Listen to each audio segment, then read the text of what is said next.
Vamos a comenzar la clase de hoy. Recuerden que la próxima semana tenemos la prueba, la primera solemne. Va a ser igual que las restantes pruebas, con el mismo formato que se usó y que se ha usado desde que comenzó la pandemia. Ya, en la clase anterior estuvimos viendo al final de la clase lo que era el fundamento del derecho. Y dijimos entonces que el fundamento último del derecho era o estaba constituido por el hecho de que el hombre es persona. Y entonces les dije que los animales no podían tener derecho, lo cual no significa, desde luego, que no debamos respetar a los animales. Simplemente significa que los animales no son capaces de dominarse a sí mismos, por lo tanto, no pueden dominar su entorno, todo derecho implica un cierto dominio, y por otro lado, son parte del todo, y por lo tanto, las cosas que les son atribuidas a los animales no tienen para los demás animales el carácter de deuda, que es lo que hace precisamente a las cosas constituirse en derecho. Pues muy bien, vamos a hablar aquí ahora de derecho natural y derecho positivo.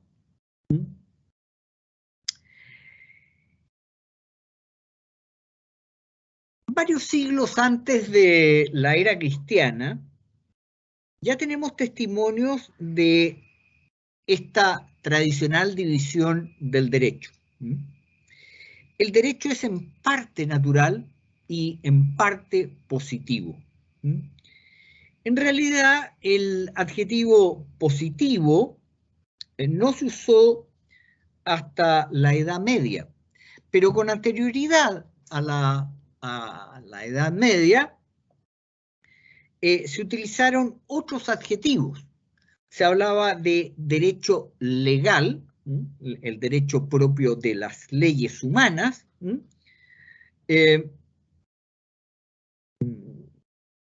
Aristóteles, por ejemplo, distinguió entre lo justo legal y lo justo natural, precisamente para hablar de estas dos clases de derecho. Los juristas romanos también usaron esta división del derecho. Ellos hablaban del derecho de gentes o derecho natural y derecho civil. Cuando hablaban de derecho civil, ¿no es cierto?, hablaban del derecho de la ciudad, de la civitas, ¿no? De ahí el nombre, derecho civil. Pero también ellos usaron una distinción triple, los romanos. Hablaban de derecho natural, derecho de gentes y derecho civil, distinguiendo entonces entre el derecho natural y el derecho de gentes. El derecho de gentes podríamos señalar que podría ser el antecedente de lo que hoy es el derecho internacional. Pues bien, a partir del siglo XIX se extiende el positivismo jurídico. El positivismo jurídico, entendiendo como tal, ¿no es cierto?, ese hijo tardío del positivismo filosófico, que son un conjunto de teorías para las cuales solo sería derecho el derecho positivo. El derecho natural, según dicen estas teorías, con distintos matices, sería moral o valores relativos o estructuras lógicas o bien la simple naturaleza de las cosas. Y para ya los más extremos, el derecho natural simplemente no existiría. Aquellos que identifican, como ya lo hemos visto, el deber ser del derecho con el ser del derecho, para ellos el derecho natural no existiría.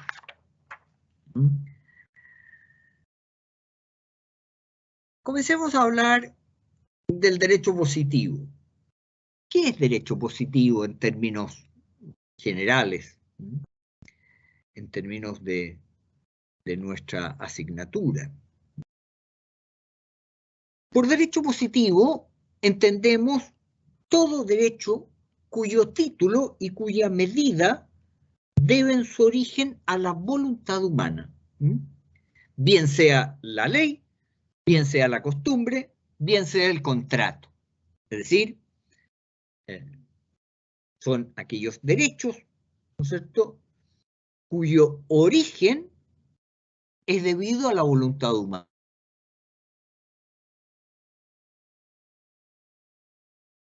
En la costumbre,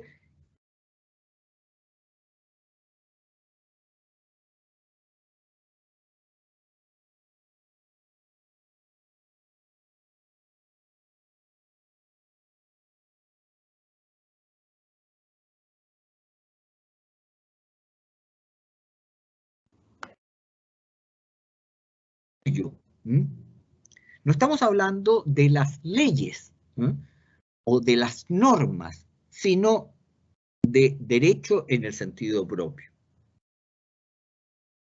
Esto es el derecho positivo. Aquellos derechos que surgen precisamente de la voluntad humana.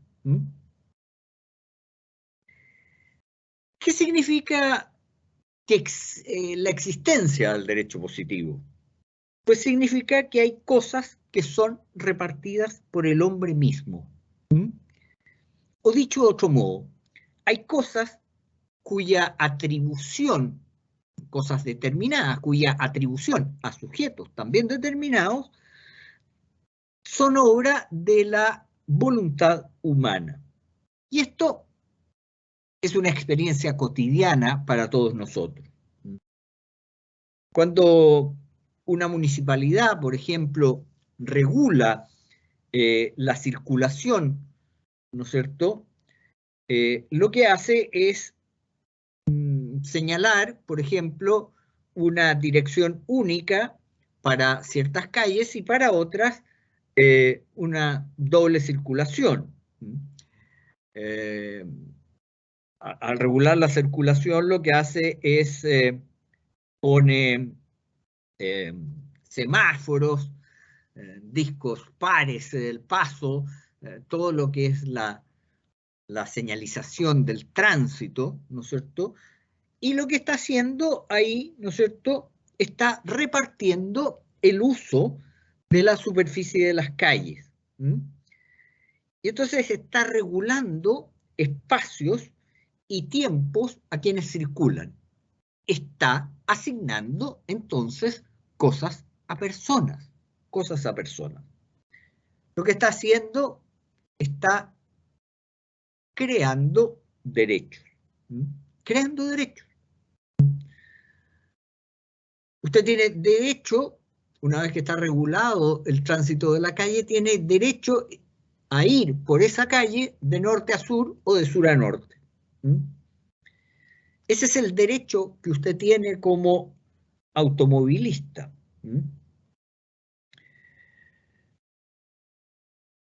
De la misma manera como cada vez que se pinta, ¿no es cierto?, el paso de cebra en una calle, lo que está diciendo ahí es que le está dando derecho al peatón a un paso preferente. Y entonces el automóvil debe detener su marcha para que el peatón pueda cruzar. Otro ejemplo lo estamos viviendo, por ejemplo, en la elaboración de la Constitución. Nosotros, por la prensa, hemos podido asistir a algunos debates, ¿no es cierto?, sobre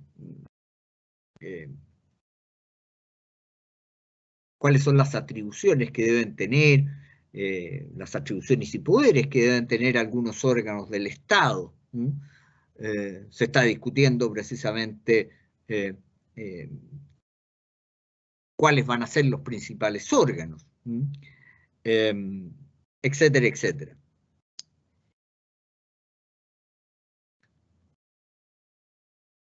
Este mismo fenómeno de atribución de cosas a personas se da también en las relaciones particulares. Toda compraventa supone una redistribución del producto vendido y del dinero pagado. Ambos cambian de titular.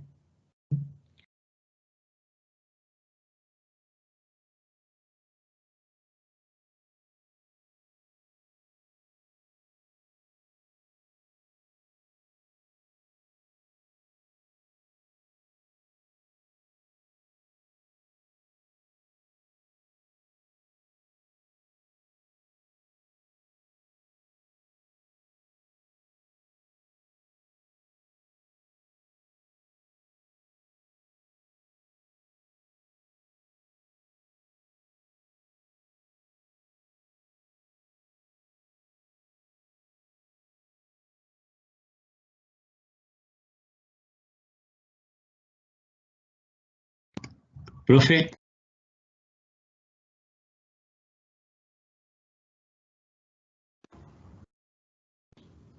Se quedó congelado. Sí, se quedó Profe. pegado otra vez. Pensé que era mi internet, pero parece que no, es el profe. No, el profe.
¿No se escucha, profe?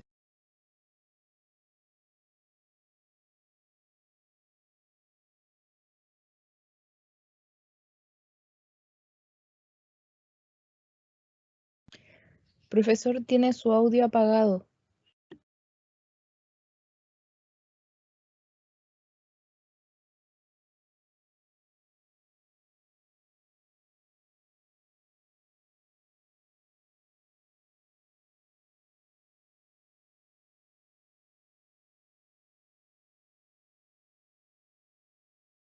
No se escucha nada, profesor.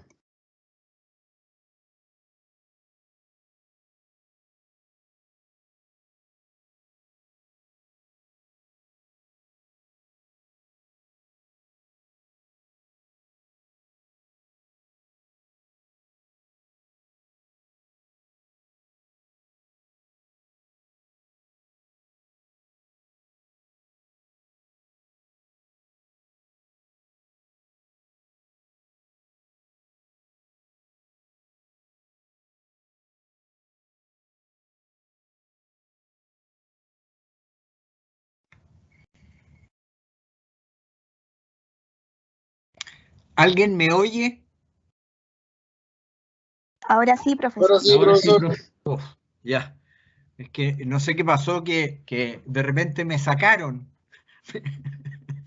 Me sacaron del... Profe, se había quedado pegadísimo. Se quedó congelado, profe. ¿Sí? Y de ahí se salió.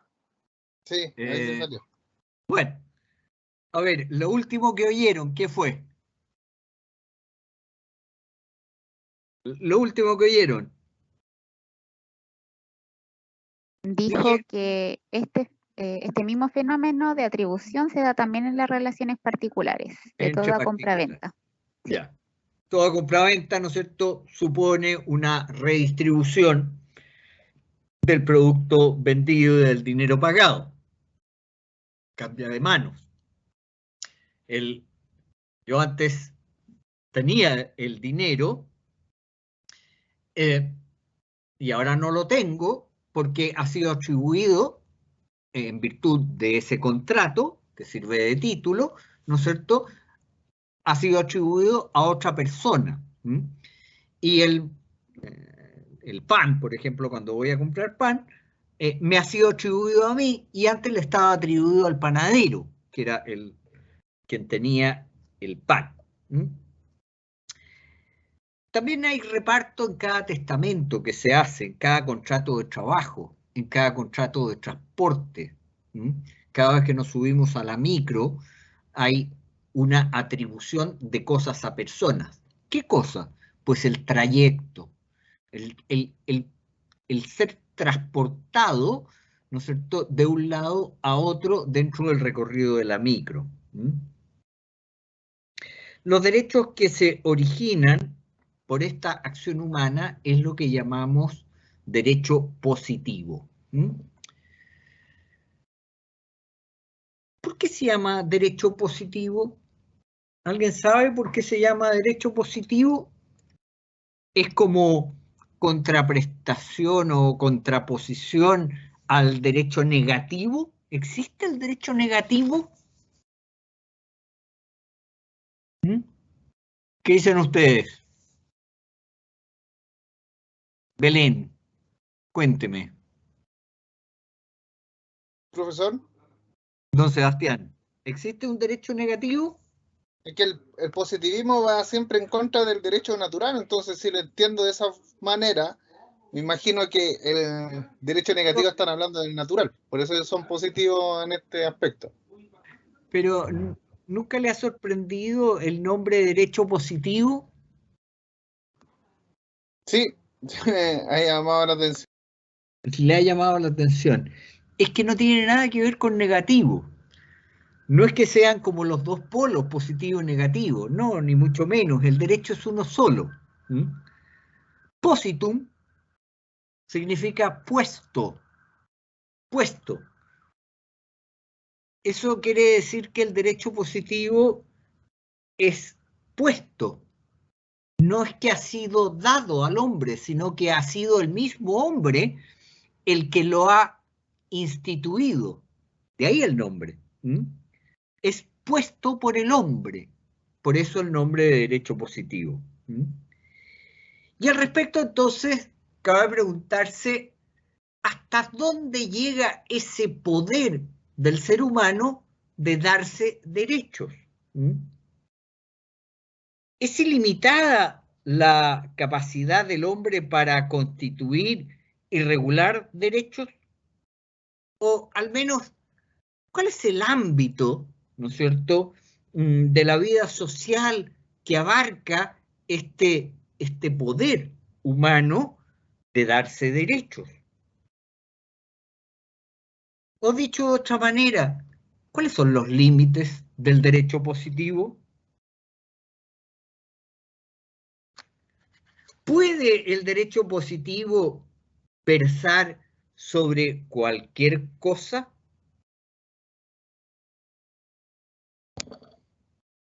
Pregunto. O sea, es que hay que tener como límite a las otras personas, entonces no podría tener, no puede tener un derecho sobre cualquier cosa si esa cosa ya tiene otro titular.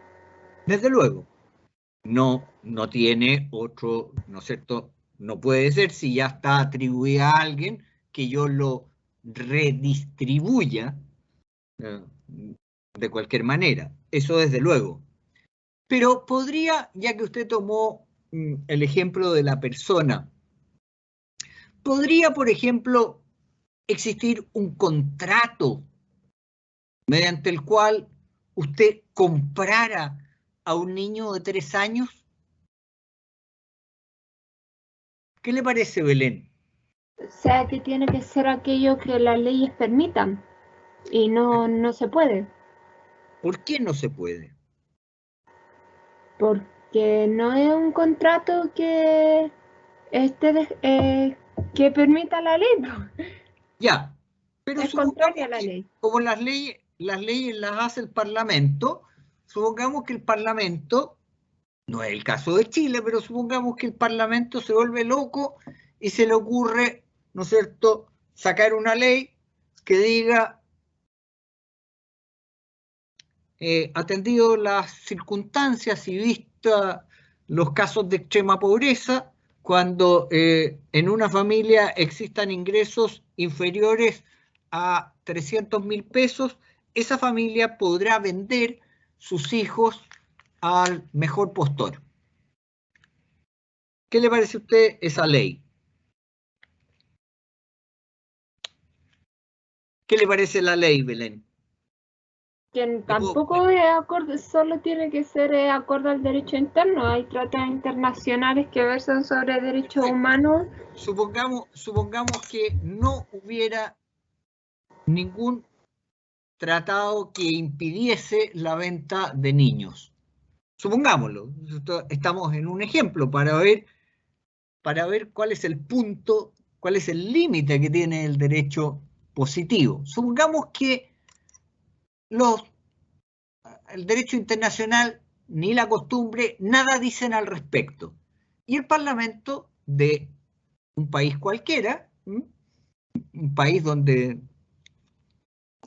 el Parlamento se haya vuelto loco, pues lo que hace es sacar una ley que permita a las familias de escasos recursos vender a sus niños. ¿Qué le parece?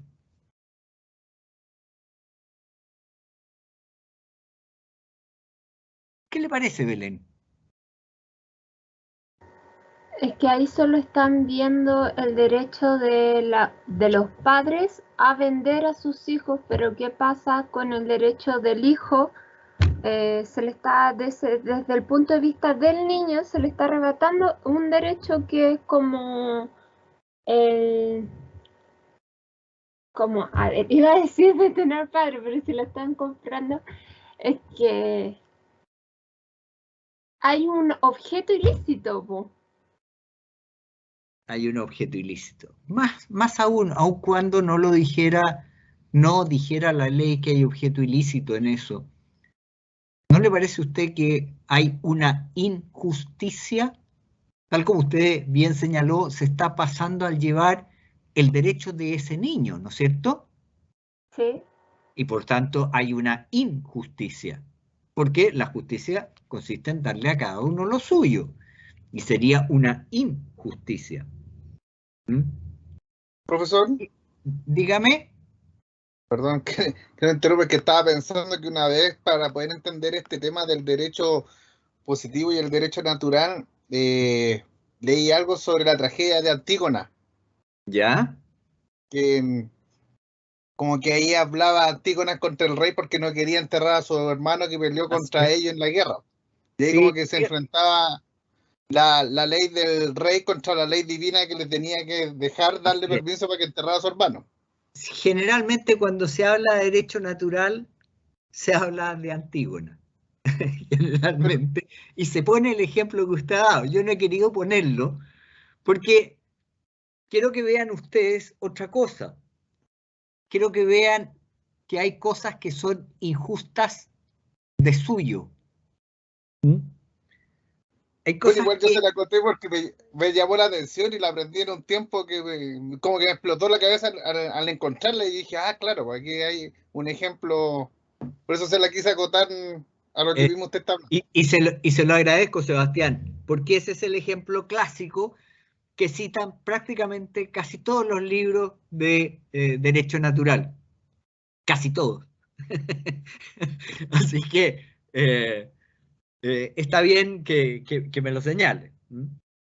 Pero lo que quiero apuntar, no quedarme en la anécdota, es que aquí hay algo de lo que todos en el fondo estamos convencidos.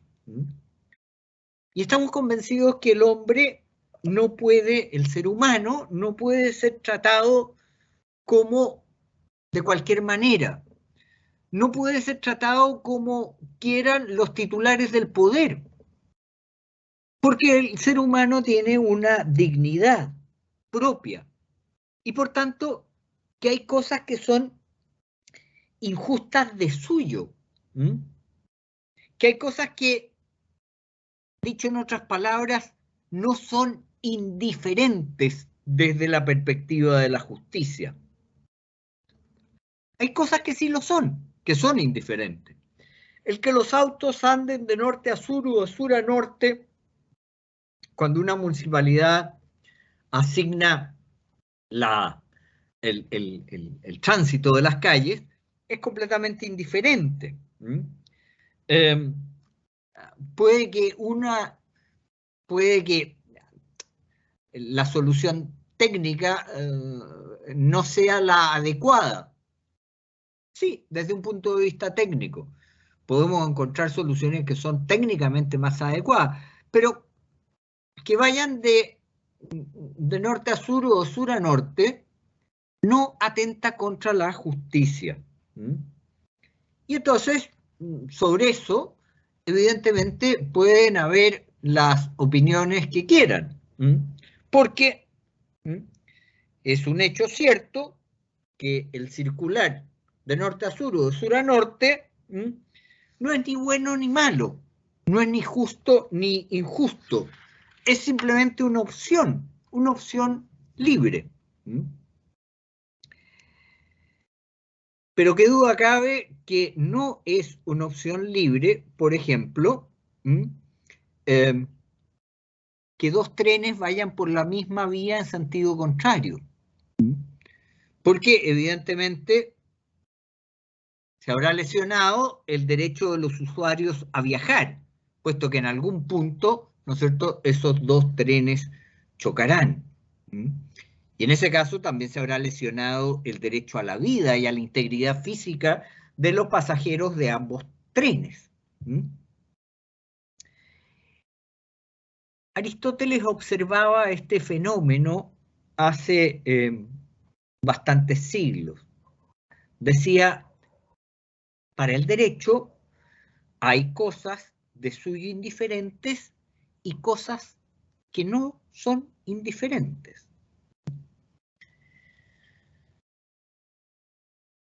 El hombre puede, se entiende según justicia, crear derechos y regularlos en la esfera de lo indiferente. ¿Qué quiero decir con indiferente? No quiere decir, desde luego, que una opción sea mejor que otra desde el punto de vista técnico. Podemos hacer estudios, ¿no es cierto?, que nos demuestren que una opción determinada, por ejemplo, ir de norte a sur es más en determinadas calles, facilita más el tránsito que ir de sur a norte. Puede ser. Pero no es eso lo que yo estoy hablando. Indiferente quiere decir que, en definitiva, por lo que a la justicia y a la moral se refieren, da lo mismo adoptar una solución que otra, porque ninguna de las soluciones que adoptemos lesiona la justicia o cualquiera otra esfera de la moralidad.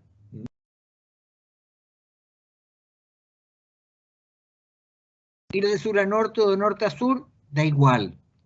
Vender niños no da igual. Vender niños pequeños, ¿no es cierto?, no da lo mismo. No da lo mismo. Y al respecto, entonces, cabe distinguir dos cosas. Uno es lo justo o injusto, lo moralmente correcto o incorrecto y lo que son las pautas de comportamiento socialmente aceptadas. En Esparta era socialmente aceptable y aceptado, ¿no es cierto?, despeñar desde lo alto del monte a los niños más débiles. ¿No? Podía hacerse. Y en algún momento determinado, para la humanidad, fue prácticamente aceptado por todos, ¿no es cierto?, la esclavitud. La esclavitud que consiste precisamente en tratar a una persona como si fuera una cosa, como si fuera un objeto, ¿no es cierto?, transable en el comercio. Esclavo. Esclavo. Ahora,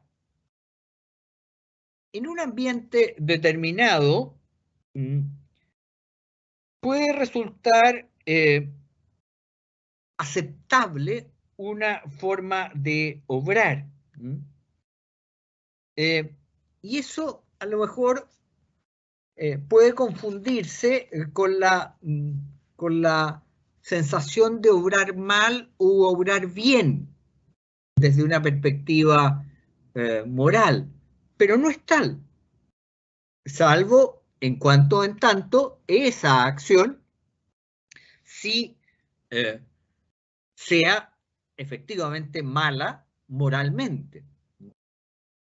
En algún ambiente social puede encontrarse socialmente inaceptable que alguien vaya vestido de chaqueta y corbata.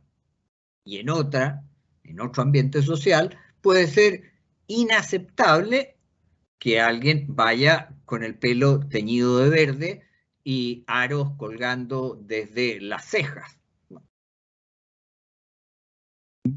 Sin entrar en el tema, ¿no es cierto?, sin entrar en el tema de si los aros de las cejas meramente cosméticos, ¿no es cierto?, o constituyen un daño al cuerpo humano que es injustificado. Sin entrar en eso, supongamos que son meramente cosméticos. Claro, en un ambiente ir con el pelo verde y con aros de distintas cosas y con piercing, etcétera, etcétera, puede ser lo socialmente correcto, ¿no?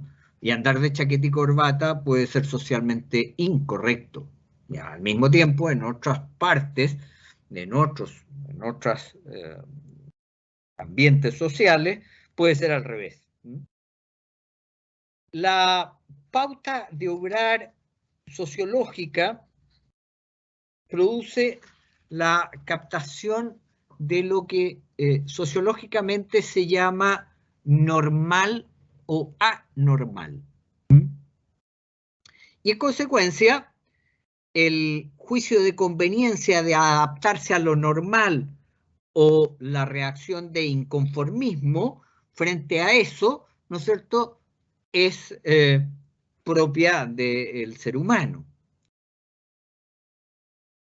Pero no dice relación con la justicia.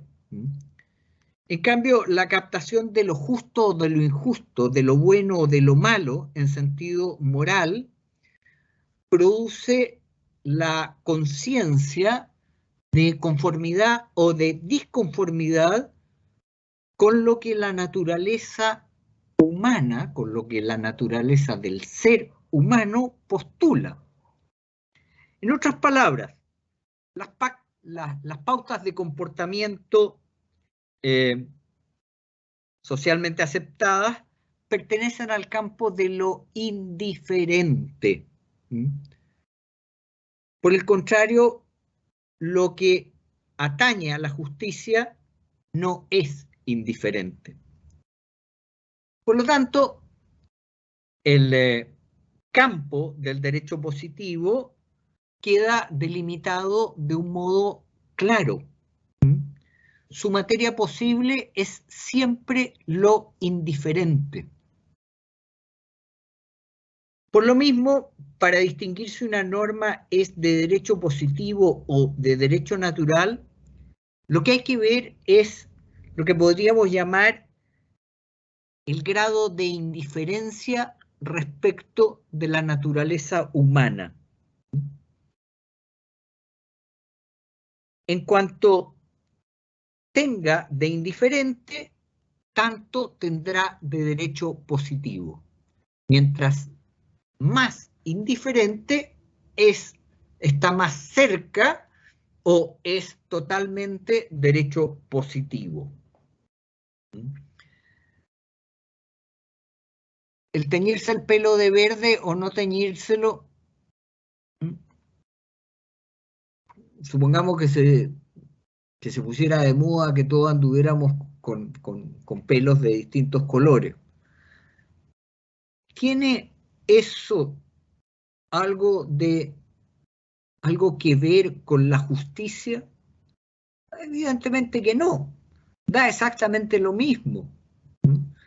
Da exactamente lo mismo. Si alguien quiere teñirse el pelo de verde o con mechones de distintos colores y así encuentra que se ve más atractivo o más atractiva, pues esa persona puede hacerlo.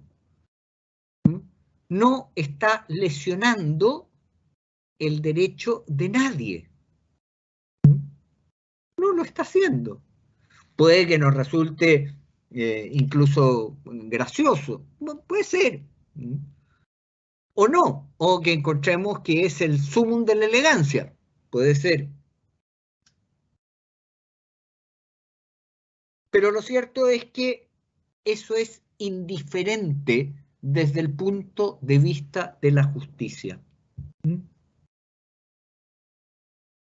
Y entonces, la materia posible del derecho positivo es aquello que es indiferente desde la perspectiva de la justicia. Y digo la materia posible porque la materia es indiferente hasta que es instituida como derecho. Hasta que hay un acto del hombre que lo atribuye a una persona determinada. Y entonces esa cosa deja de ser indiferente. Deja de ser indiferente porque ya es, ¿no es cierto?, ya ha sido asignada a alguien. Es indiferente quién se va a sentar en el banco de la plaza. Absolutamente indiferente. Pero una vez que yo estoy sentado allí, no puede venir alguien y sacarme a empujones o sentarse encima mío.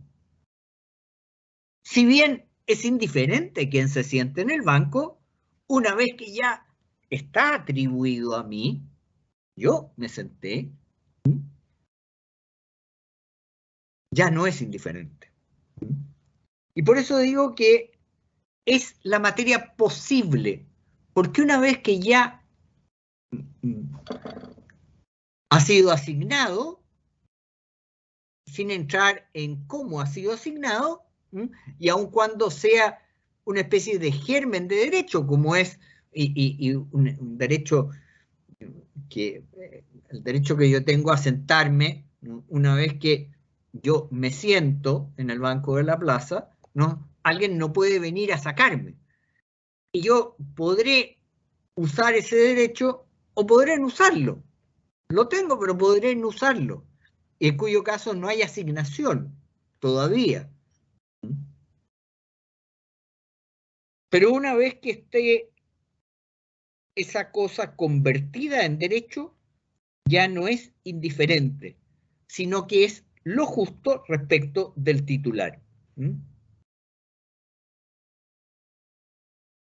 Piensen ustedes simplemente en la colonización de cualquier parte del mundo. Cuando se hace colonización, lo que se hace es asignar terrenos a personas. Se hizo en los años 50 aquí la colonización de Aysén. La colonización de Aysén, ¿no es cierto?, a alguien que se comprometía a vivir allí, se le entregaba tantas hectáreas de tierra para que las cultivara y para que, de hecho, viviera allí. Y hubo muchos colonos que se fueron. ¿Podría alguien, una vez que está asignada su parcela, venir y quitársela? Decir, no, es que eran tierras que fueron asignadas, así que yo se la puedo quitar. No. Sería injusto, sería injusto. Tenemos entonces con esto, y no voy a hablar mucho más del derecho positivo, el límite del derecho positivo. El límite del derecho positivo está constituido precisamente hasta dónde puede llegar el derecho positivo, es la materia posible del derecho positivo, es aquellas cosas que son indiferentes desde la perspectiva de la justicia. Lo que decía Belén, ¿no es cierto? Belén decía no, porque daña el derecho del niño. Y ciertamente, entonces, eso no es indiferente porque ya está dañando algo que ya está atribuido, que es ese derecho del niño.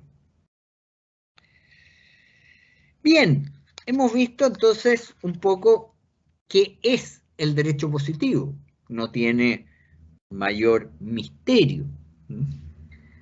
Entremos ahora entonces al derecho natural. Decíamos que el derecho positivo es, ¿no es cierto?, todo derecho cuyo título depende de la voluntad humana. Pues bien, el derecho natural es aquel cuyo título no es la voluntad humana, sino la naturaleza humana, y cuya medida es la naturaleza del hombre o bien la naturaleza de las cosas. Hace un momento decía que la materia posible del derecho positivo es lo indiferente. Y para explicarlo vimos que hay cosas que no son indiferentes en relación con la justicia. No da lo mismo. No da lo mismo respetar la vida de un hombre o matarlo. No resulta indiferente apropiarse de los bienes ajenos. No resulta indiferente. No es lo mismo criar y educar hijos que abandonarlos. No da lo mismo. No es indiferente.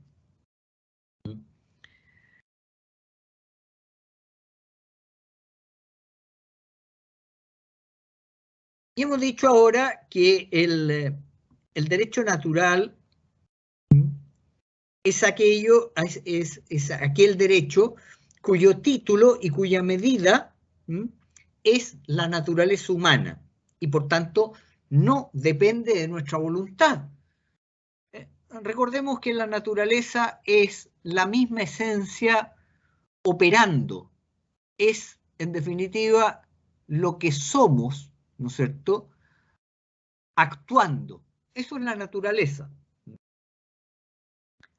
Es decir, el derecho natural depende entonces de lo que el hombre es, de lo que el ser humano es. Y hay cosas que evidentemente repugnan a lo que el hombre es. Lo sentimos en forma casi diría yo, para no repetir el término natural,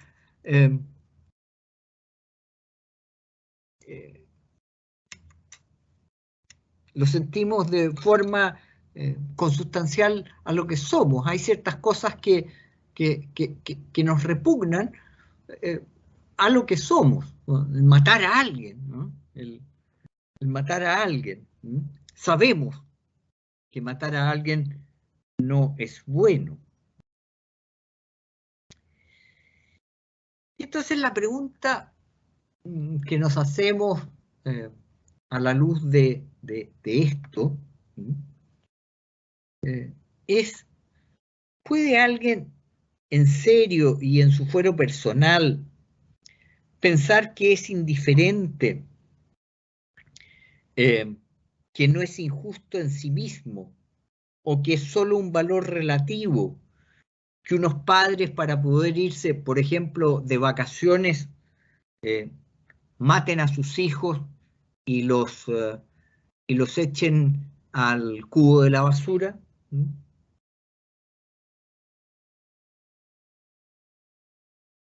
No nos precipitemos y usemos la lógica para contestar esto.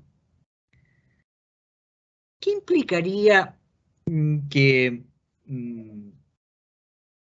implicaría afirmar que estas y otras conductas semejantes, más o menos graves, como la aludida, que evidentemente matar a los hijos para irse de vacaciones, además de ser un despropósito, no puede ser considerado un valor relativo? ¿Qué implicaría entonces afirmar que estas y otras conductas semejantes, más o menos graves, quebrantan tan solo un valor relativo? Esto es lo que dice el relativismo. No, porque lo que pasa es que nosotros tenemos como pauta de comportamiento simplemente respetar la vida, pero es una pauta de comportamiento absolutamente relativa. Un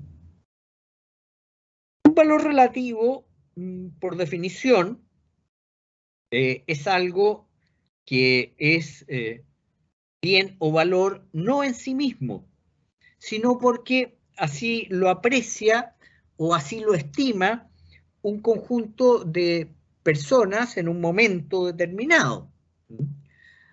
Un valor relativo es una pauta social de comportamiento, una norma de conducta que en sí es indiferente, pero que es aceptada consensualmente por la mayoría. Estamos de acuerdo en ciertas cosas, digamos. Por ejemplo, estamos de acuerdo en no ir desnudos por la calle.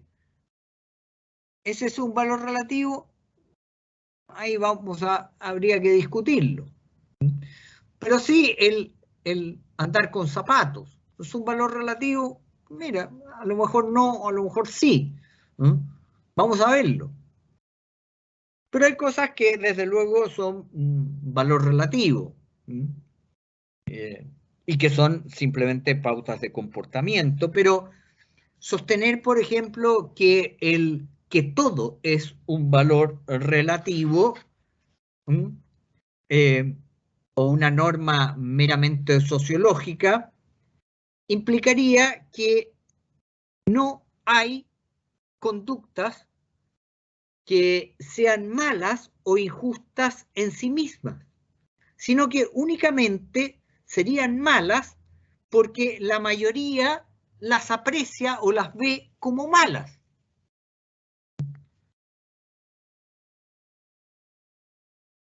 Y entonces, quien realiza esas conductas, no estaría haciendo nada malo, sino que estaría simplemente yendo contra la mayoría. Contra la mayoría. No haría nada malo. Porque si todo dependiera, si todo fuera un valor relativo, no habrían cosas ni buenas ni malas, sino que cosas que en un momento determinado serían consideradas buenas o serían consideradas malas. Piensen simplemente en cómo sería eso. Si uno extrema la conclusión lógica de esto, no podríamos hablar de derecho penal, No podríamos hablar de delitos. Porque los delincuentes no cometen nada malo en sí, entonces, puesto que no hay nada bueno o malo en sí mismo. Los delincuentes no cometerían nada malo en sí mismo, sino que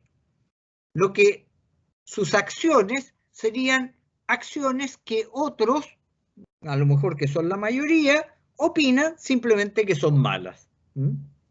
Y por lo tanto, la pena que debiera tener, o el castigo que debiera tener un delincuente, no es merecido, no es lo justo, sino es simplemente una imposición que hace un grupo dominante a otro grupo que es minoritario. Los delincuentes entonces simplemente serían unos especies de marginados de la sociedad, sin otra culpa que la de realizar algunas conductas que la mayoría estima que no son las adecuadas, que la mayoría estima o que no ve con buenos ojos, en definitiva.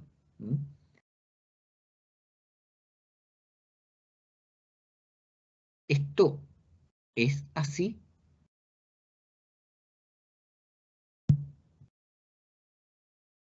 Nos damos cuenta precisamente que hay cosas que no dependen de las modas ni de las mayorías. Nos damos cuenta que hay cosas que son de suyo justas o injustas. Pues bien, este es el punto clave del derecho natural. Tenemos que hacer un esfuerzo por ser razonables. Porque alguien me podrá discutir hasta la saciedad, si quiere, ¿no es cierto?, de que todo es simplemente pautas sociológicas, que son nada más que no existen cosas buenas ni malas en sí mismo. Y niega entonces que exista tampoco una relación entre nuestras acciones y la naturaleza humana. Bueno, hay quienes piensan que ni siquiera existe la naturaleza humana, que es una mera invención. Una mera invención que yo puedo conocer en cualquier minuto, como cualquiera otra invención. Pero hagamos un esfuerzo por ser razonables. Decir que hay cosas en sí mismas justas y cosas de suyo injustas significa desde la antigüedad griega que hay cosas conformes con los postulados naturales de la recta razón, conformes con la razón natural, y cosas que son, y postulados que son contrarias a esa razón natural.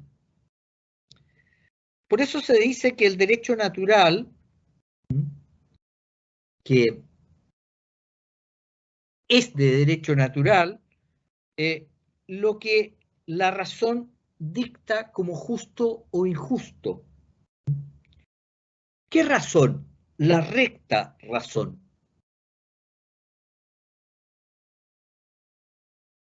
Así hablaban los estoicos, bastantes siglos antes de Jesucristo, desde luego. Y se sigue diciendo hasta el día de hoy. El derecho natural no quiere decir otra cosa que en determinadas esferas del obrar humano hay conductas racionales y conductas irracionales.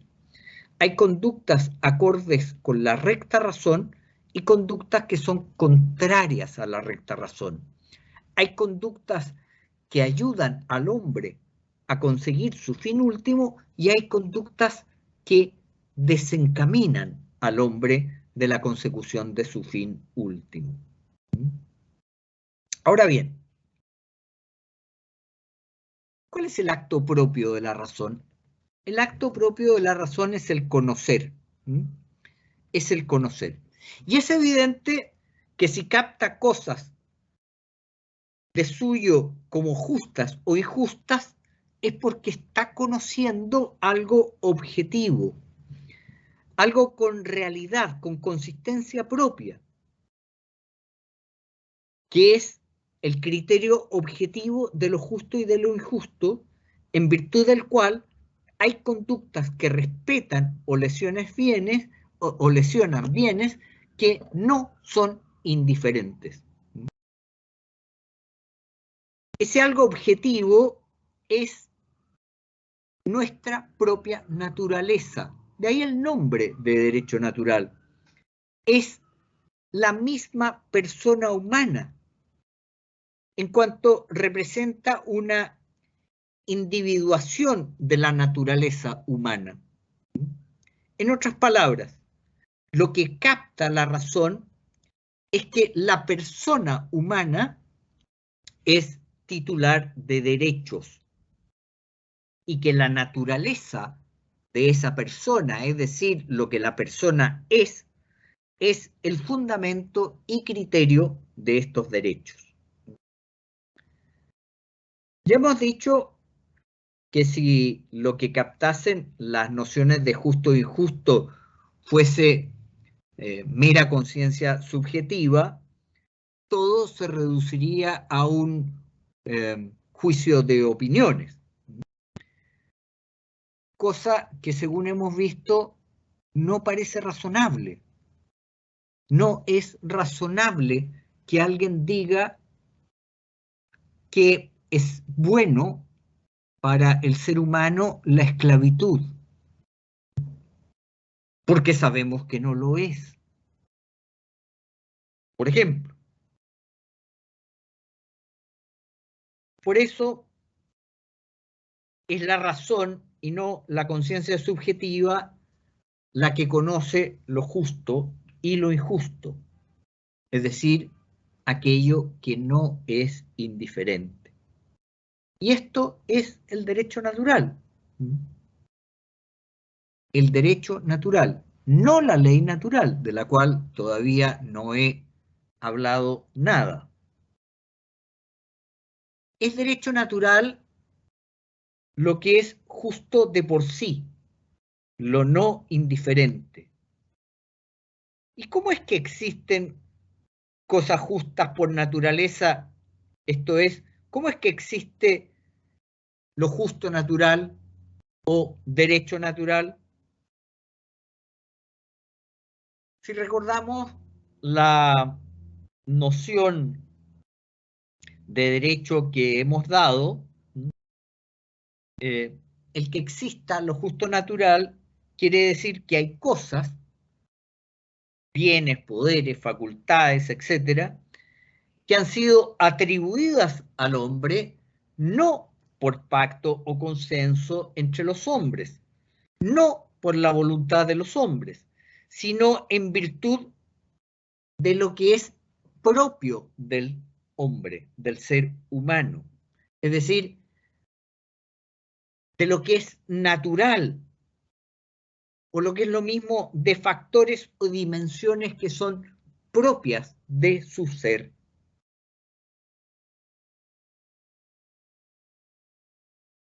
¿Existen esas cosas que son propias de nuestro ser? ¿Qué opinan ustedes? ¿Qué opinan? ¿Existen estas cosas que son propias de nuestro ser? De hecho, sin las cuales no podríamos vivir. ¿Existen? Sí, la vida Sí. debería ser una de ellas. Pues tiene toda razón, doña Francisca. Sí, la vida. La vida. ¿Y qué más? Imagínese, doña Francisca, que usted va paseando tranquilamente por la calle Ejército, donde queda nuestra universidad. Iba caminando usted por la calle Ejército y de repente, frente al número 40, casi al llegar a la Alameda, se para una ambulancia, descienden unos médicos y sin más explicaciones la toman a usted entre los dos, entre estos dos señores vestidos de blanco, y se la llevan a una clínica y le quitan la córnea para dar la vida a un ciego o para hacer un experimento. ¿Sería eso justo? No, no sería justo. No sería justo. Usted se sentiría injustamente tratada, ¿no es cierto? Sí, sí. Y si alguno de estos señores que le quitaron la córnea le dijera que se calmara, porque eso que usted opina no es más que simplemente una opinión suya, que es tan respetable como la contraria que tienen ellos. Y por lo tanto, que nada injusto se ha cometido contra usted, porque no hay cosas justas de suyo, sino que simplemente hay opiniones, hay una normas sociológicas, cosas que la gente puede creer que son justas, pero que no lo son de hecho, sino que simplemente son valores relativos. ¿Le serviría a usted de algo eso? No, porque igual estarían vulnerando mi derecho. Claro que no le serviría de nada. Y diría usted, ¿cómo se le ocurre? Usted no puede hacer eso. No puede. No puede. ¿Y qué le parecería si yo le dijera, ah, sí, no puedo, pero fíjese que ayer se publicó una ley que me autoriza a eso? ¿Qué diría usted? Que sería contraria al derecho natural de toda persona. Diría que los legisladores no tienen la potestad o poder suficiente para, ¿no es cierto?, determinar qué puede hacerse con sus ojos. ¿Quién es el único dueño de sus ojos, doña Francisca? Uno, yo en este caso sería. Usted, pues, usted.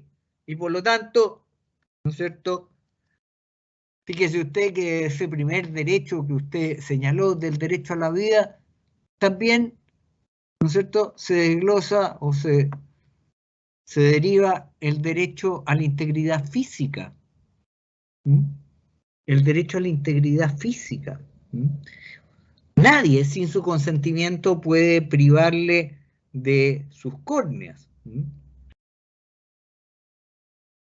¿Y por qué nadie puede privarle de sus córneas, pero sí podría privarle de sus córneas a un cordero, suponiendo que las córneas de un cordero pudieran ser utilizadas en un ser humano? ¿Por qué, doña Francisca? Porque los animales se consideran como cosas. Porque los animales, efectivamente, al no ser personas, pueden ser considerados como cosas. No vamos a entrar en el tema de la crueldad ni nada, pero vamos a entrar, usted en definitiva dice, conmigo no puede hacerlo porque yo soy persona, no soy cosa. Y las personas no pueden ser tratadas de cualquier manera. No pueden ser tratadas de cualquier manera.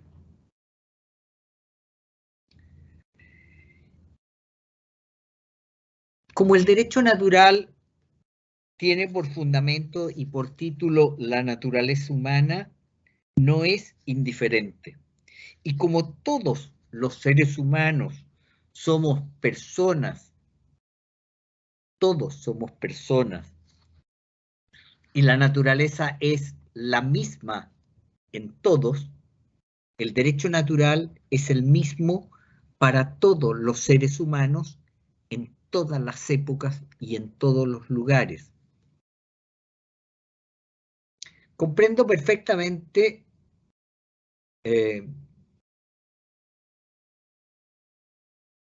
que los interrogantes que plantea a la filosofía del derecho y a la ciencia del derecho, el derecho natural, no son pequeños. No son pequeños. No vamos a entrar en cada uno de estos interrogantes, puesto que este no es un curso de derecho natural. Simplemente quiero hacer notar, cuando hablamos de derecho y hablamos qué es el derecho, hacer notar que existe un derecho natural y un derecho positivo, y que el derecho se compone de los dos. Bien, les decía yo que siempre, cuando tratamos de descubrir si algo es derecho o no es derecho, hay que ver dos puntos. ¿Qué son? ¿Cuáles son los dos puntos que hay que ver para ver si algo es derecho o no es derecho? Don Sebastián, ¿qué es lo que vería usted para ver si algo es derecho o no es derecho?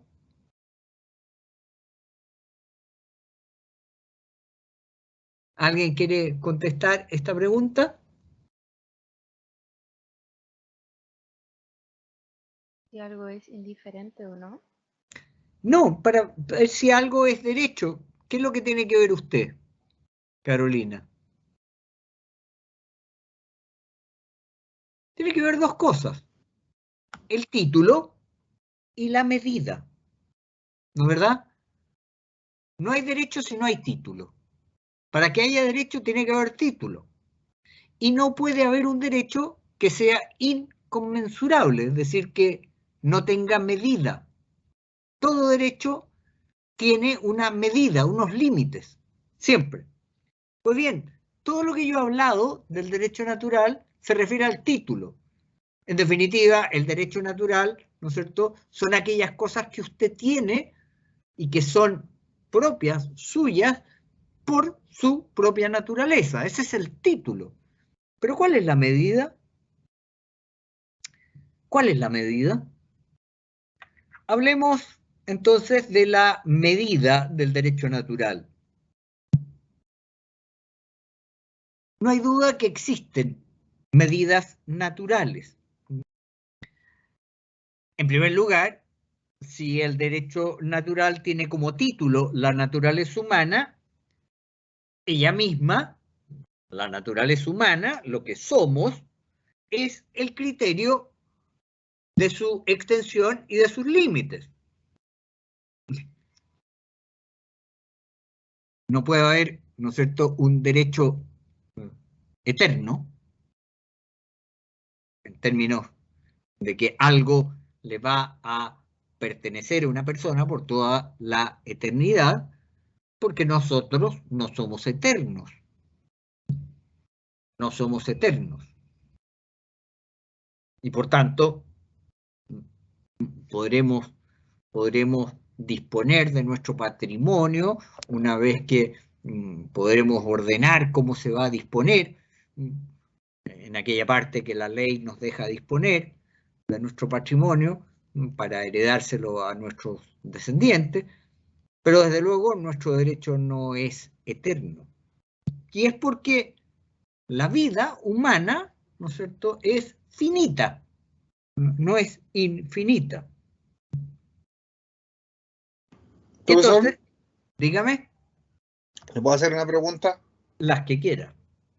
Que usted está hablando del derecho, no es eterno, pero me acordé que Santo Tomás habla de la ley eterna. ¿Tiene que ver una que ver con la otra?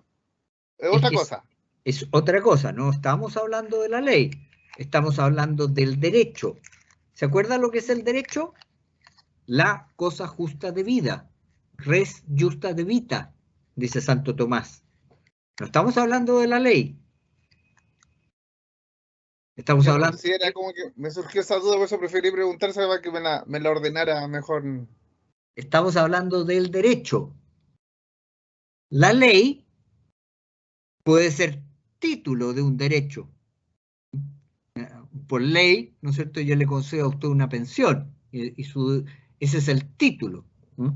Es aquello que hace la atribución de una cosa a una persona. Eso es el título. La ley no es el derecho. Cuando Santo Tomás habla de la ley eterna, es otra cosa. Y él habla de la ley, ¿no es cierto?, de la ley natural, que dice que es la participación de la criatura racional en la ley eterna. Y por tanto, es cómo participa el ser humano de esta ley, ¿no es cierto?, que rige el cosmos y que es, en el fondo, el plan querido y diseñado por Dios para todas sus criaturas. Pero estamos hablando del derecho, no de la ley. Son cosas distintas. Ese profesor.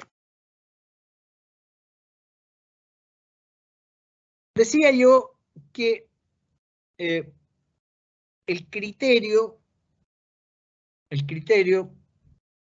básico, si el derecho es, ¿no es cierto?, si los derechos tienen como título, los derechos naturales tienen como título la naturaleza humana, ella misma es criterio de su extensión y de sus límites. Pero además, todos nosotros tenemos la experiencia que hay derechos cuya medida es natural por la naturaleza misma de las cosas. Ya no por la naturaleza humana, sino por la naturaleza misma de las cosas. Si yo le presto a un amigo 100.000 pesos gratuitamente, esto es con la obligación de devolverme la misma cantidad de dinero, sin interés, debe devolverme justamente esos 100.000 pesos. ¿Por qué? Porque a nadie se le ocurre pensar que 100.000 pesos no sea una cantidad igual a otros 100.000 pesos. No le estoy diciendo que me devuelva los mismos billetes que yo le entregué. Le estoy diciendo que me devuelva, ¿no es cierto?, la misma cantidad.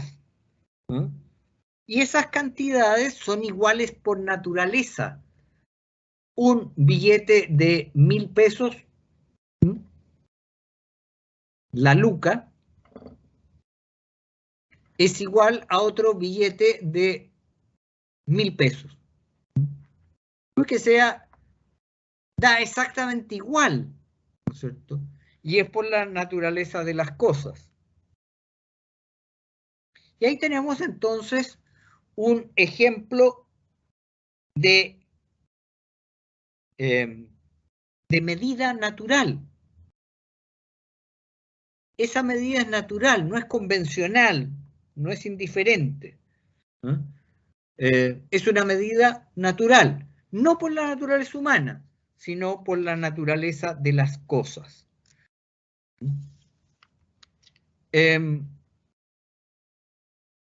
Cuando definí el derecho natural, dije que el derecho natural, ¿no es cierto?, es todo derecho cuyo título es la naturaleza humana y cuya medida es la misma naturaleza humana o bien la naturaleza de las cosas.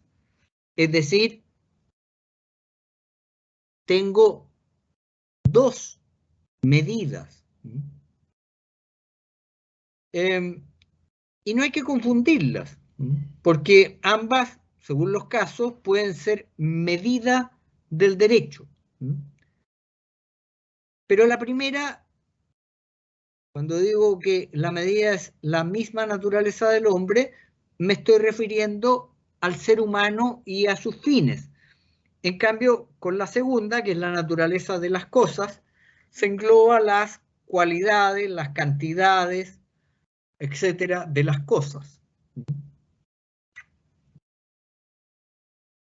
Ahora,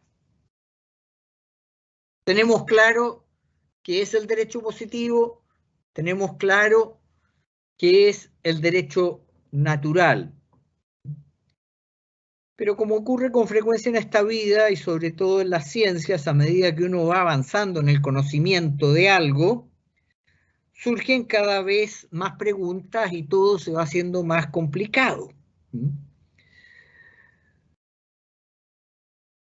No voy a entrar en grandes complicaciones, pero simplemente me voy a limitar a señalar que junto con los derechos naturales y positivos puros, que son los que ya he mencionado, existen derechos mixtos, o sea, aquellos cuyo título es natural y cuya medida concreta es positiva, o viceversa, aquellos cuyo título es positivo y cuya medida es natural.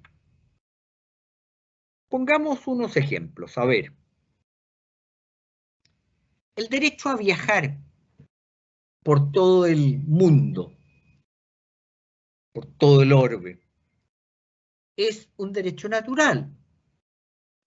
Es un derecho natural. Pero las leyes humanas pueden regular este derecho.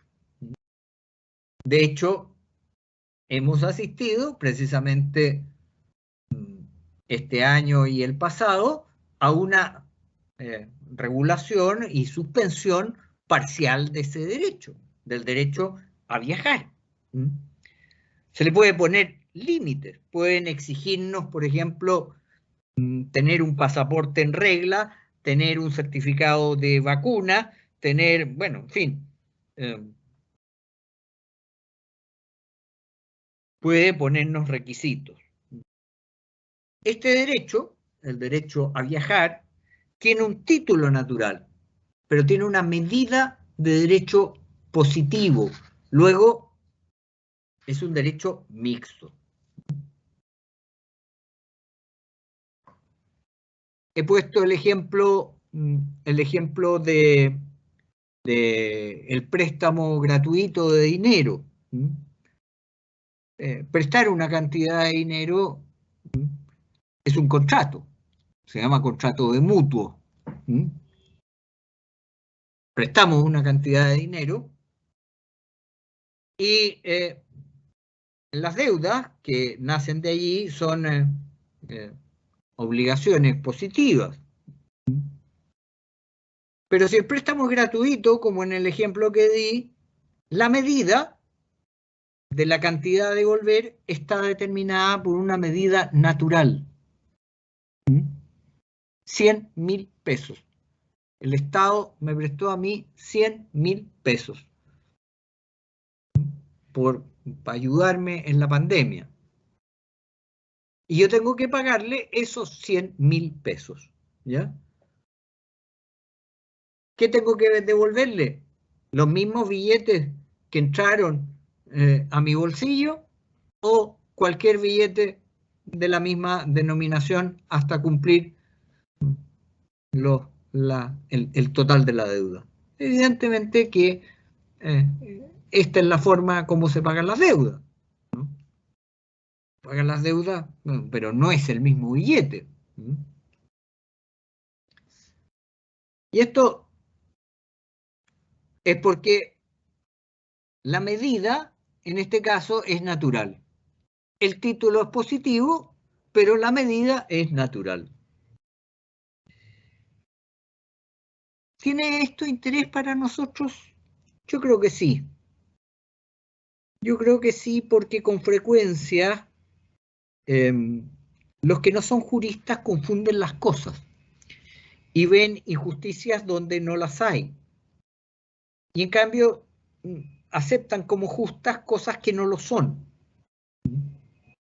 Y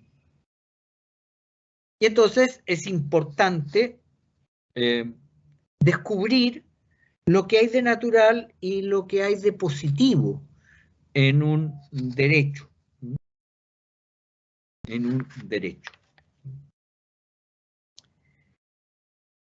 ¿A alguien se le ocurre un ejemplo de esto?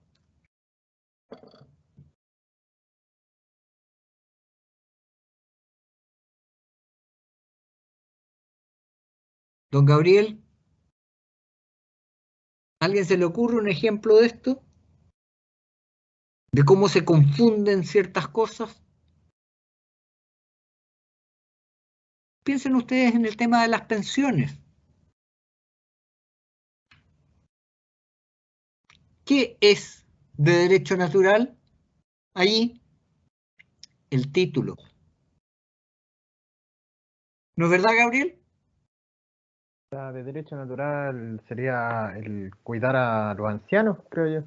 El cuidar a los ancianos. Por lo tanto, debemos entregarle a los ancianos dinero, ¿no es cierto?, cuando ya no pueden seguir trabajando. ¿No es verdad? Por lo tanto, es de derecho natural el que toda persona, una vez que termine de trabajar, tenga una pensión. ¿Cuánto debe ser la pensión? Lo suficiente para que viva bien. Lo suficiente para que viva bien. ¿Qué es lo suficiente para que viva bien? Eso lo dirá un economista. Lo dirá un economista. Pero si usted se fija, es una medida positiva. Lo dirá un economista o lo dirá un estudio que se haga al respecto, ¿no es cierto? Y por eso existe lo que se llama el pilar solidario en las pensiones. Nadie puede tener una pensión que sea inferior a X dinero, pero ese X dinero es fijado por la voluntad humana. No viene señalado precisamente cuál es, ¿no? Y ahí tiene entonces usted un derecho que es mixto.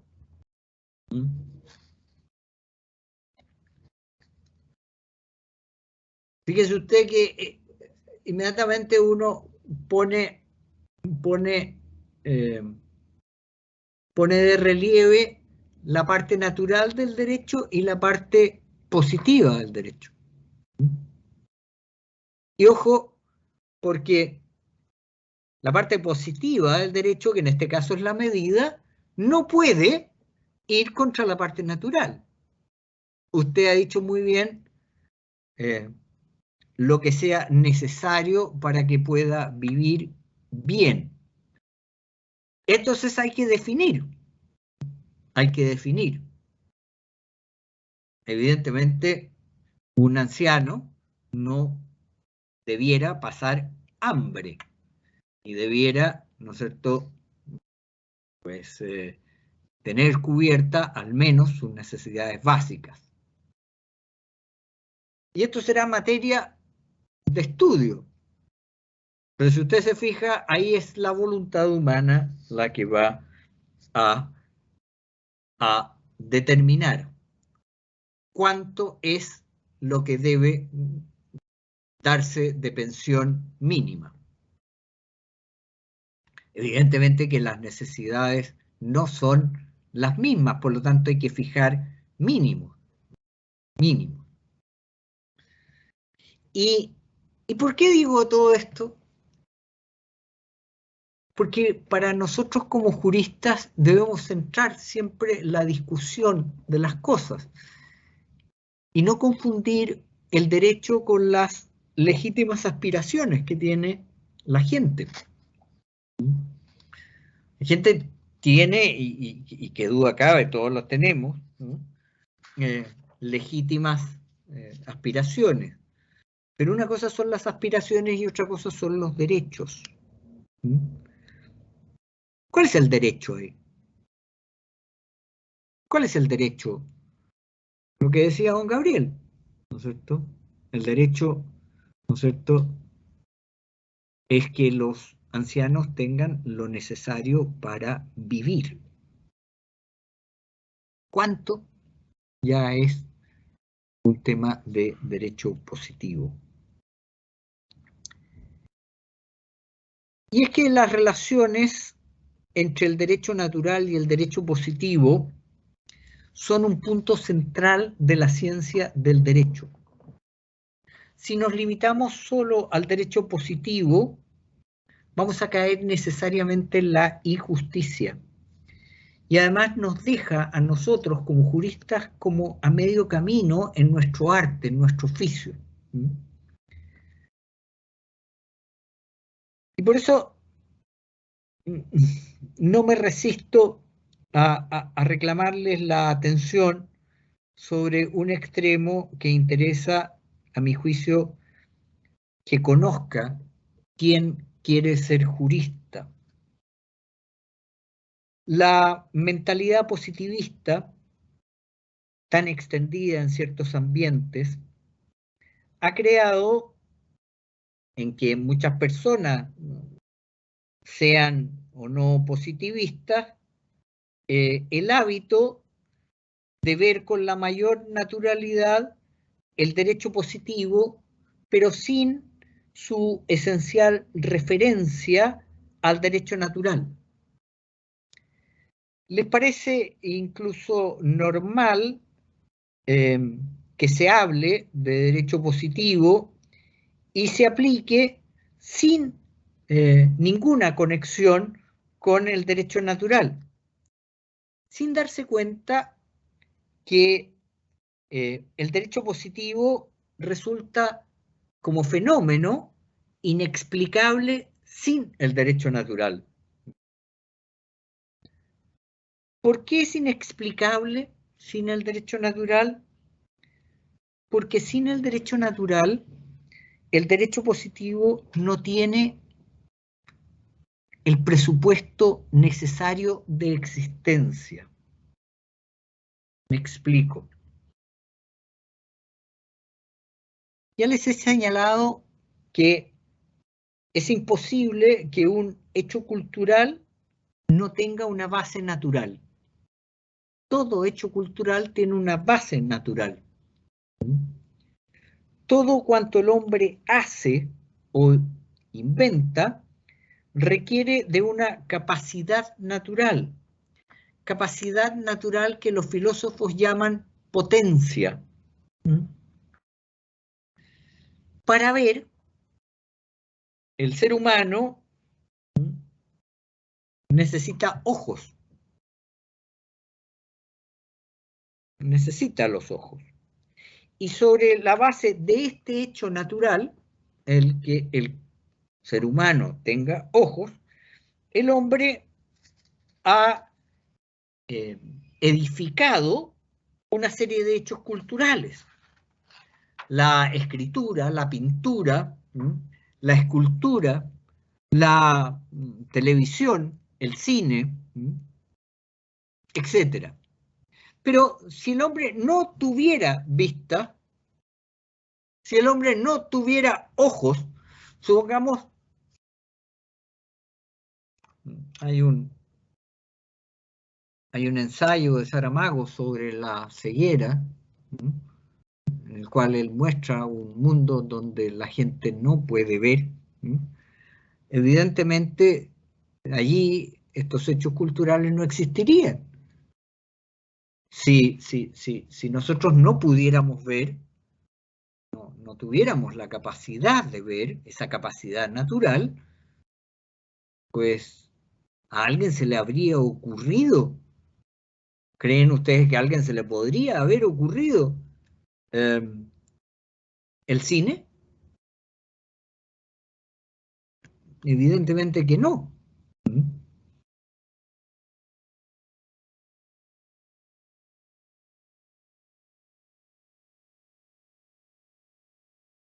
Es axiomático que todo hecho cultural depende de datos naturales. Por eso se dice que el hombre inventa. La palabra significa hallazgo, encontrar algo que ya estaba, al menos en potencia.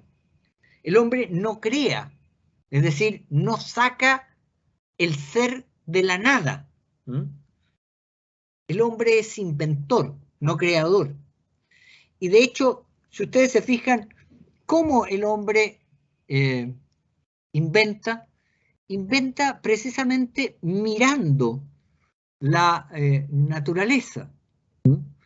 ¿Cómo inventó el avión?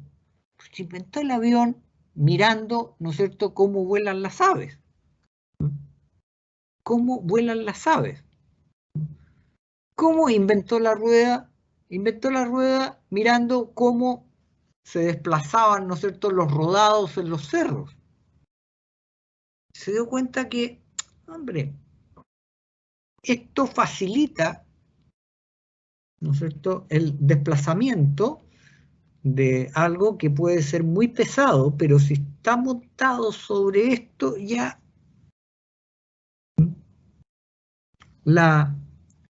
es un hecho, es axiomático. Todo hecho cultural depende de datos naturales.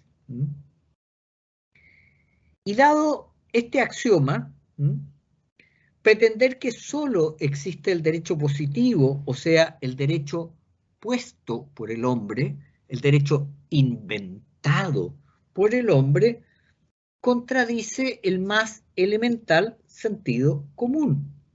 Porque si hay algo jurídico-cultural es lo positivo, tiene que partir necesariamente de algo jurídico natural. Obsérvese bien que el axioma no significa que un hecho cultural es posible dada cualquier potencia o capacidad, sino que el hombre tiene precisamente una potencia del mismo orden del hecho cultural. Sin ojos no hay escritura. Sin oído, por ejemplo, no podría haber música. Sí. Pero no podría, pero el hecho que el hombre tenga oídos, ¿no es cierto?, no va a hacer que el hombre logre desarrollar la escritura. Porque no están en el mismo orden. El oído, ¿no es cierto?, permitió que se desarrollara la música. La vista permitió que se desarrollara la escritura. Por lo tanto, es axiomático que si existe un hecho jurídico positivo, cultural, tiene que asentarse en una juridicidad también natural. Si nada hubiera de jurídico natural, nada habría de jurídico cultural. Por eso, la mejor demostración de que existe el derecho natural es el hecho de que existe el derecho positivo. Todo hecho cultural depende de un dato natural. Si aceptamos que el derecho positivo es algo que ha creado nuestra cultura, de hecho lo crearon los romanos, es porque el hombre en sí tenía una juridicidad natural.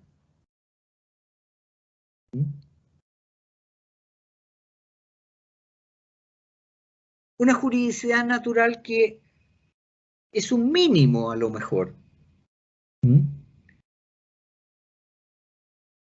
Pero es indispensable que existiera para poder haber dado vida al derecho positivo.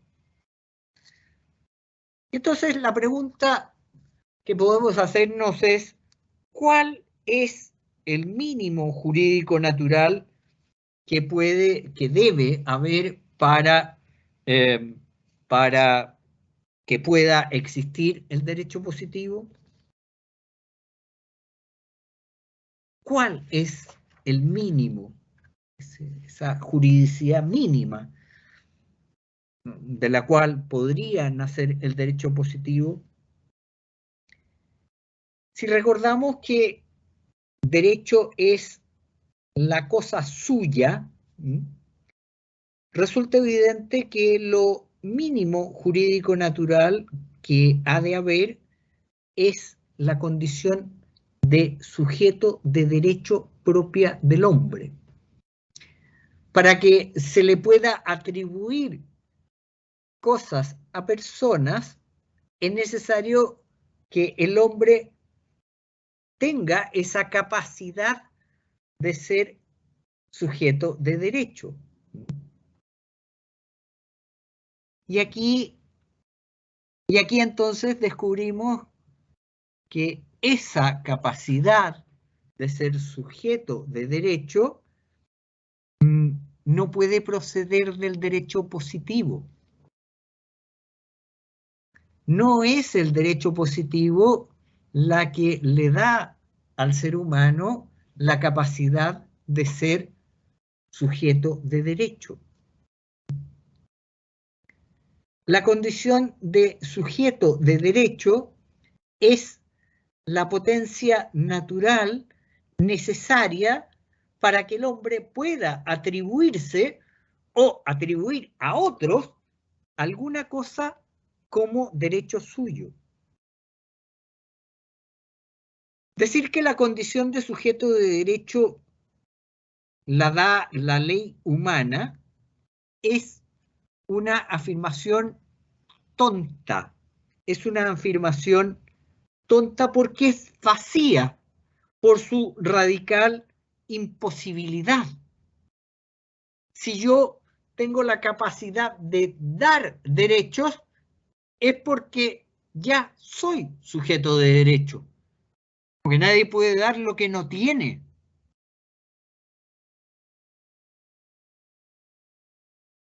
El ser humano, si la condición de sujeto de derecho la diera la ley humana, el hombre se daría a sí mismo la potencia, esto es la capacidad, para el hecho cultural y el acto, es decir, el hecho cultural, lo que supondría un poder creador en sentido estricto, es decir, seríamos capaces de sacar el ser de la nada, cosa que sabemos que es imposible.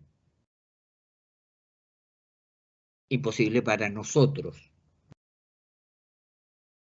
Si existe derecho positivo, es evidente que el hombre es naturalmente sujeto de derecho. ¿Y qué es lo que en su ser lo hace, valga la redundancia, ser sujeto de derecho?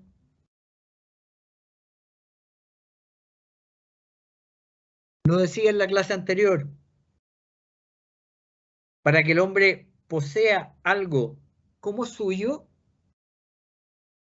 necesariamente tiene que ser capaz de poseerse a sí mismo, de ser domine de sí mismo para poder dominar el entorno.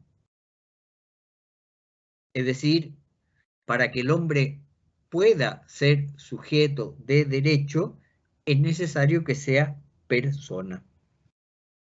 Persona. Debe ser dueño, poseedor de su propio ser. Y esto es precisamente ser persona. Recordemos lo que antes hemos dicho. Si el hombre es poseedor de su propio ser, hay algo que naturalmente es derecho suyo. Precisamente su propio ser. Porque el derecho es la cosa suya, que para los otros implica una deuda. Mi propio ser. El propio ser de Francisca, de Gabriel, de Constanza, de Belén, de Javiera, de Francisca, de Carolina, de Sebastián, de Alexander, de todos nosotros. El propio ser es precisamente nuestro primer derecho. Luego, el hombre por ser persona, ser humano por ser persona, es titular de derechos naturales. Nótese que la capacidad para ser titular de derechos positivos no es una mera potencia, sino la titularidad misma de los derechos naturales. Y esto no debe extrañarnos, porque todo derecho positivo, como les decía antes, se edifica sobre algún derecho natural. Y esta, mis queridos alumnos, es la insalvable aporía del positivismo. Ellos creen que no existe, ellos señalan que no existe el derecho natural. Pero si no existe el derecho natural, si no existe esa capacidad natural del ser humano para darse derechos, que surge del mismo hecho que el hombre es persona, no puede existir el derecho positivo. Y si constatamos que existe el derecho positivo, porque es un hecho público y notorio que existe el derecho positivo, entonces necesariamente existe el derecho natural.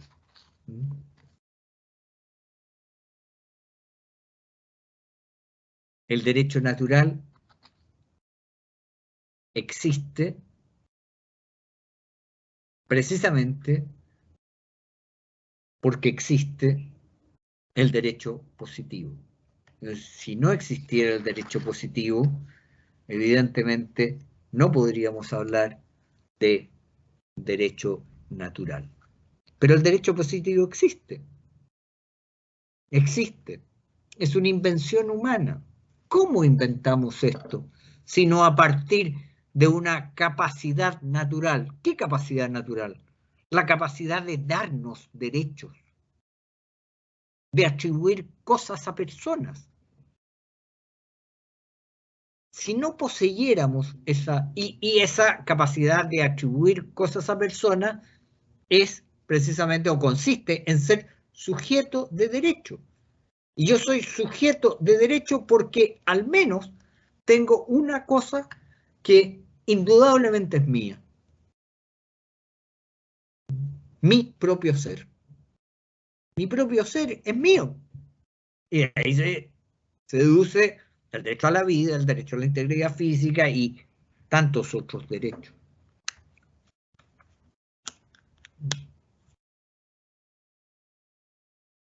¿Preguntas, dudas al respecto?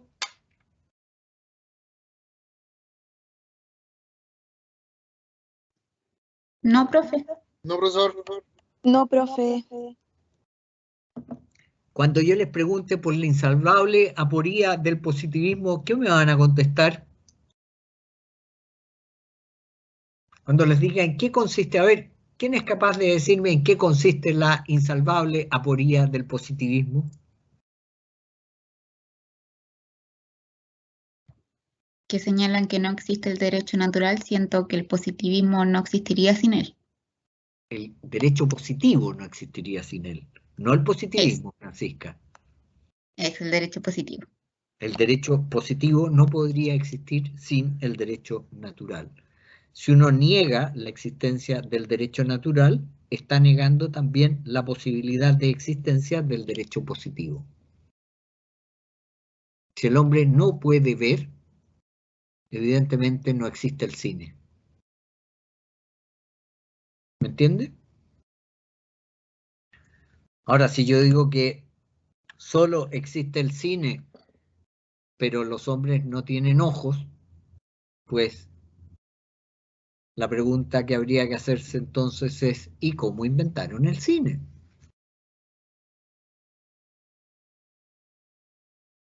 Por eso que es insalvable la aporía del positivismo. Si no existe el derecho natural, ¿cómo tenemos derecho positivo?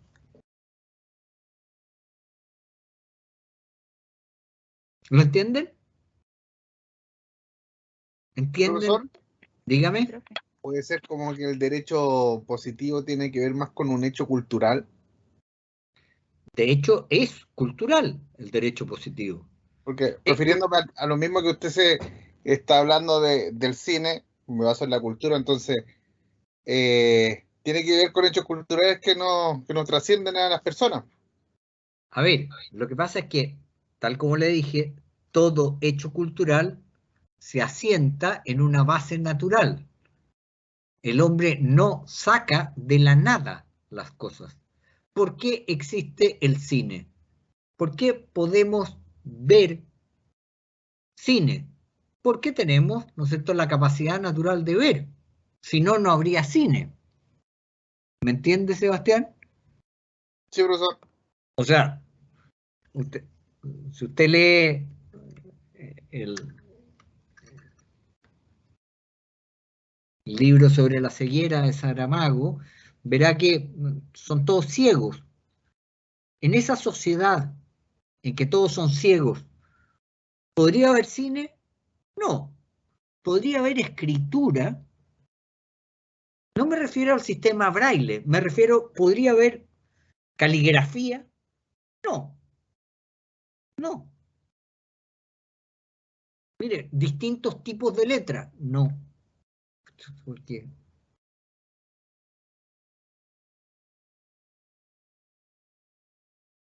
¿Podría haber pintura? Pues no, tampoco. Un pintor plasma en una tela, ¿no es cierto?, lo que él percibe de una realidad o de una sensación. Incluso la pintura es una imagen, ¿no es cierto?, que evoca una sensación.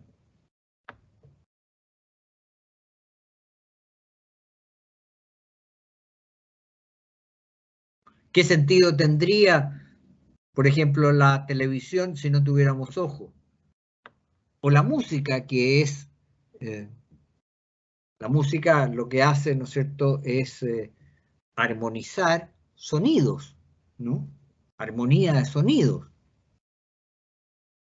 Si yo no tuviera oídos, si el ser humano no tuviera oídos, imagínense que fuéramos, que no oyéramos.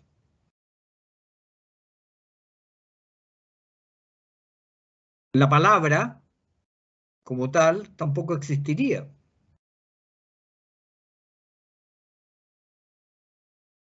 De hecho, los niños que son sordos no son capaces de hablar. No porque tengan algo en las cuerdas vocales, sino porque nunca han oído un sonido y entonces no pueden aprender a hacerlo. Pueden aprender a hacerlo solo cuando les hacen un implante cloquear que les permite oír. Entonces son capaces de articular sonidos. Esto mismo es lo que ocurre con el derecho natural y el derecho positivo. Somos naturalmente sujetos de derecho. Y como somos sujetos de derecho, podemos atribuir cosas a personas. Es decir, podemos crear derechos, porque ya somos sujetos de derecho. Bien, y con esto terminamos la parte relativa a el ser del derecho. Recuerden ustedes que los principales problemas de la filosofía del derecho era ¿qué es el derecho? ¿En qué consiste el ser del derecho? Y el segundo de los problemas que vimos era el deber ser del derecho. Y el deber ser del derecho, decíamos que tenía un nombre propio, se llamaba justicia. Justicia. Y entonces vamos a entrar ahora en el segundo de los grandes temas que toca la filosofía del derecho, la justicia.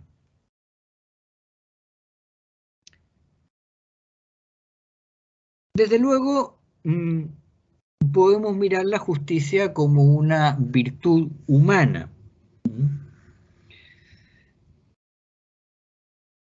Y por tanto, tratar a la justicia desde la perspectiva de la ética. Pero nos interesa tratar a la justicia desde la perspectiva del derecho. Y por lo tanto,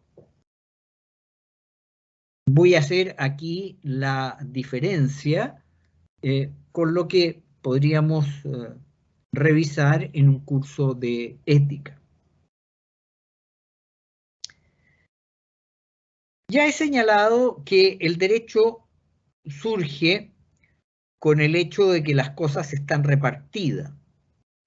Lo que he venido llamando derecho es la cosa justa, la cosa atribuida a una persona. Y por estar atribuida a una persona, le es debida por el resto. Pero, desde luego, no sería correcto dejar de advertir, ya lo hizo alguien aquí y se confundió, no sería correcto dejar de advertir que a la ley también se le denomina derecho, se le denomina derecho por traslación del lenguaje. La traslación del lenguaje es un fenómeno lingüístico en virtud del cual usamos la misma palabra para designar dos cosas distintas pero íntimamente relacionadas entre sí.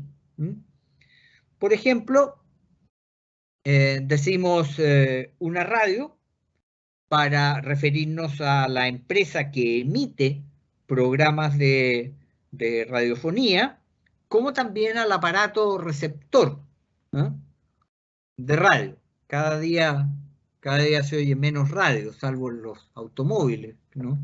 En que la gente se sube y pone inmediatamente la radio, pero aún así yo creo que cada vez menos radio. Pero llamamos radio al emisor, ¿no es cierto?, de radio, a la empresa que emite el programa, y llamamos radio al aparato con el que escuchamos.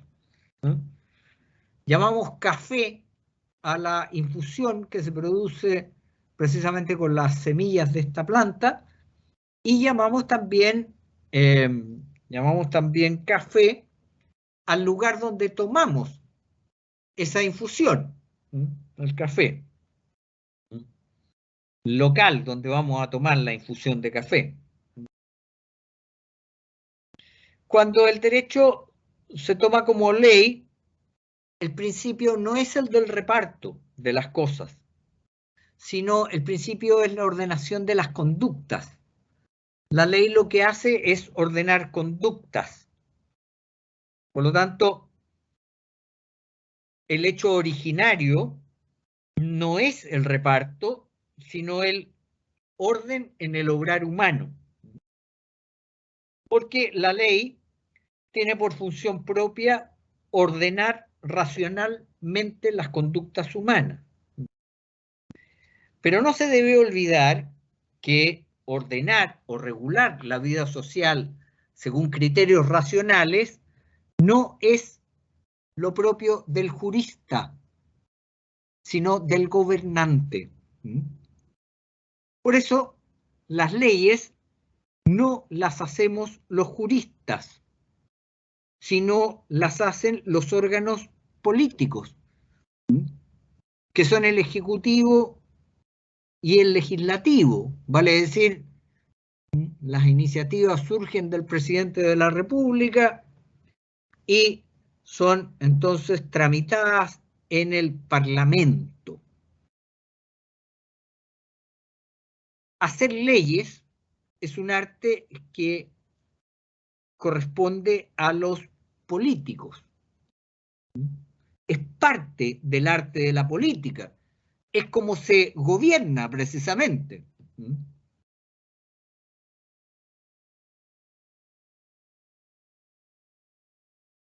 Las leyes las hacen los gobernantes, no los juristas. Si un jurista dice cuál es la conducta social que debe seguirse, lo está haciendo siempre en relación a un orden que ya está establecido, sea por la política misma o por la naturaleza. Por la naturaleza en tanto en cuanto esa conducta es lo justo, es decir, pertenece al campo de la libertad o del deber de alguien. Obrar o no obrar en un sentido determinado porque es lo justo en relación a otro o en relación al cuerpo social. Ordenar conductas es propiamente o es lo propio del arte de la política. Es propiamente política. Por eso hay que insistir que el concepto clave del arte del derecho es el del reparto, no el del orden. Ahora, cabría objetar, ¿no es cierto? Cabría objetar esto y decir, o preguntarse, ¿no se dice que la finalidad del arte del derecho no es otra que lograr un orden social justo? Sí, en efecto, la finalidad del arte del jurista es el orden social justo. Ahora bien, el tema está en definir o en saber qué se quiere decir cuando hablamos de orden social justo.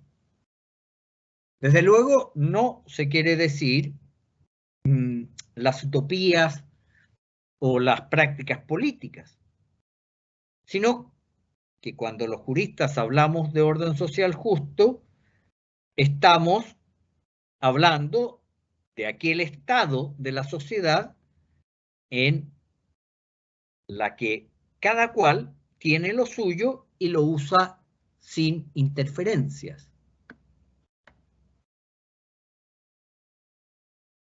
Y entonces aquí el concepto clave sigue siendo el del reparto.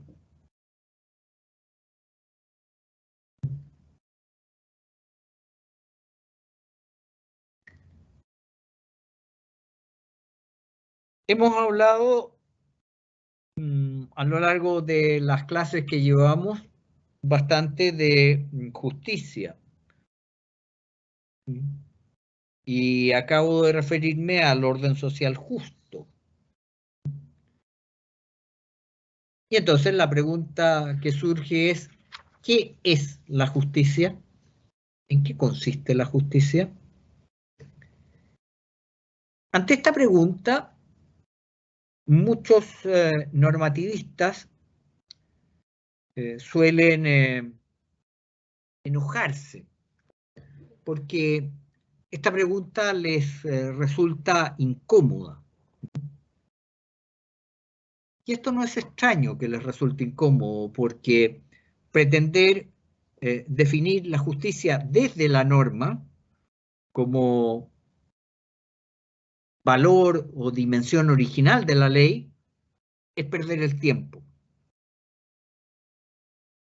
Siempre que desde la perspectiva de la ley se ha pretendido definir la justicia, y algunos intentos son bastante antiguos, incluso se pueden remontar hasta la antigüedad griega, se ha caído en una especie de nueva torre de Babel.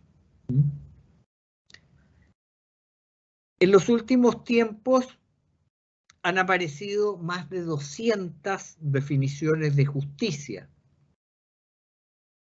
hasta el punto de que puede observarse una creciente dosis de escepticismo sobre